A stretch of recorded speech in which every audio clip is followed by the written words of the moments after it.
જો તમે પણ મારા જેમ બટેટા પૌવા ખાઈને કંટાળી ગયા હોય ને તો આ ક્રિસ્પી પૌવાનો એક નવો નાસ્તો જરૂરથી એકવાર ટ્રાય કરજો. સાંજની નાની મોટી ભૂખ માટે કે સવારે ચા કોફી માટે ઝટપટ બની જતો અને ખાવામાં તો એટલો મસ્ત ચટપટો લાગશે ને. તો એના માટે આપણે એક વાસણની અંદર 1 ચમચી જેટલું તેલને સરસ રીતે ગરમ કરી લઈશું. તેલ ગરમ થઈ જાય ને એટલે જે આપણે બટેટા પૌવાના પૌવા આવે ને ચોખાના જાડા પૌવા એ જ પૌવા લઈશું. તો અહીંયા મેં ચોખાના પૌવાને ચાળીને સરસ રીતે સાફ કરી લીધા છે. અહીંયા મેં 1.5 કપ પૌવા લીધા છે. તમે વધારે ઓછી જેટલી ક્વોન્ટિટીમાં બનાવવાના હોય એટલા આ રીતે ચોખાના પૌવા આપણે એડ કરી દેવાના અને સરસ રીતે મીડિયમ ગેસની ફ્લેમ પર મિક્સ કરતા લઈશું. એકદમ સરસ ક્રિસ્પી અને થોડો એવો કલર ચેન્જ થાય ને ત્યાં સુધી રહેવા દઈશું.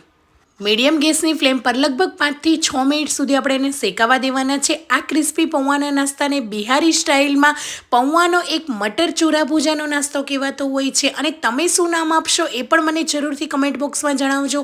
તો આ રીતે સરસ મજાના પૌવાને પહેલાં તો આપણે ક્રિસ્પી કરી લઈશું. એકદમ આ રીતે હાથની મદદથી મસળીએ ને તો આ રીતે પાવડર થઈ જવો જોઈએ એટલા ક્રિસ્પી કરવાના છે. જો પૌવા કાચા હશે ને તો ખાવાની મજા નહીં આવે. હવે એક પ્લેટની અંદર કાઢી લઈશું અને એકદમ સરસ ઠંડા કરી લઈશું. આ પૌવાને આપણે ઠંડા કરીને જ એડ કરવાના છે જેનાથી નાસ્તો એકદમ લાંબો સમય સુધી એકદમ ક્રિસ્પી રહે. હવે એક વાસણની અંદર ફરીથી આપણે 1 થી 1.5 ચમચી જેટલું તેલને સરસ રીતે ગરમ કરી લઈશું. તેલ ગરમ થઈ જાય ને એટલે એની અંદર આપણે સૂકા મરચાં એડ કરવાના છે. તો આ રીતે અહીંયા મેં 2 સૂકા મરચાંને હાથની મદદથી વચ્ચેથી તોડીને એડ કર્યા છે. થોડા એવા શિંગદાણા અહીંયા મેં મોટી 3 ચમચી જેટલા લીધા છે. તો શિંગદાણા કાચા એડ કરી લઈશું અને અડધો કપ જેટલા લીલા ફ્રેશ વટાણા એડ કરી લઈશું. હવે મીડિયમ ગેસની ફ્લેમ પર મિક્સ કરી લઈશું અને ગેસની ફ્લેમ હાઈ કરીને ઢાંકીને 2 થી 3 મિનિટ કૂક થવા દઈશું. જેથી સરસ રીતે વટાણા છે ને ફૂટવા લાગશે અને શિંગદાણાનો પણ કલર ચેન્જ થઈ જશે અને ચડી જશે. તો અહીંયા તેલની અંદર શિંગદાણા અને વટાણા સરસ રીતે સતળાઈ ગયા છે. હવે એક મીડિયમ સાઇઝની ડુંગળીની છાલ કાઢીને આપણે આ રીતે લચ્છામાં કટ કરી દઈશું. અહીંયા ડુંગળીના લચ્છા એડ કરવા ઓપ્શનલ છે. તો જો તમે ડુંગળી ના ખાતા હોય ને તો આની અંદર તમારે સ્કીપ કરી દેવાની. ડુંગળી વગર પણ સરસ ટેસ્ટી જ બનશે. અને ડુંગળી ખાતા હોય તો આ રીતે મારી જેમ એક ડુંગળીની સ્લાઇસ એડ કરી દેવી. હવે લીલા મરચાંની લાંબી સ્લાઇસ એડ કરીશું. તમે રાઉન્ડ કે ઝીણું ઝીણું ચોપ કટિંગ એડ કરી શકો. સ્વાદ પ્રમાણે મીઠું, અડધી ચમચી હળદર, બધી જ વસ્તુને એડ કરીને મીડિયમ ગેસની ફ્લેમ પર સાતળી લઈશું. લગભગ 1 થી 2 સેકન્ડ જ સાતળીશું.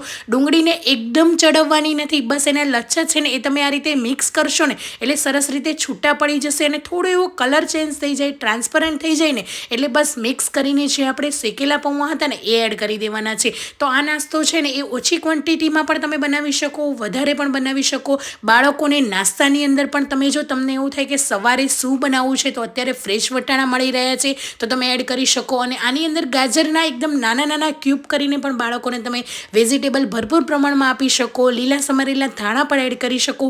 જે પણ પસંદ હોય ને એ તમે એડ કરી શકો. સ્વીટ કોર્નને બોઇલ કરીને એ પછી આમાં તેલની અંદર સાતડીને પણ એડ કરી શકો. જે પણ તમારા બાળકોને પસંદ હોય તમે આ પૌવાના નાસ્તાની અંદર એડ કરી શકો. હવે પૌવા એડ કરીને મીડિયમ ગેસની ફ્લેમ પર મિક્સ કરતા રહીશું અને હલાવતા રહીશું. અને આની અંદર જો તમારે કોઈ પણ મસાલો એડ કરવો હોય ને, મેગી મસાલો, ચાટ મસાલો, પેરી પેરી મસાલો, તો એ પણ તમે એડ કરી શકો છો. એનાથી પણ ફ્લેવર સરસ આવશે. તો એકદમ પૌવામાંથી ક્રિસ્પી બિહારી સ્ટાઇલ ચૂરા મટર ભૂજા તૈયાર છે. જરૂરથી એક વખત ટ્રાય કરજો. નાસ્તામાં, લંચ બોક્સમાં આપજો બાળકોને અને ઘરે પણ ચા કે કોફી સાથે જરૂરથી એકવાર બનાવજો. Thank you for watching. આવજો.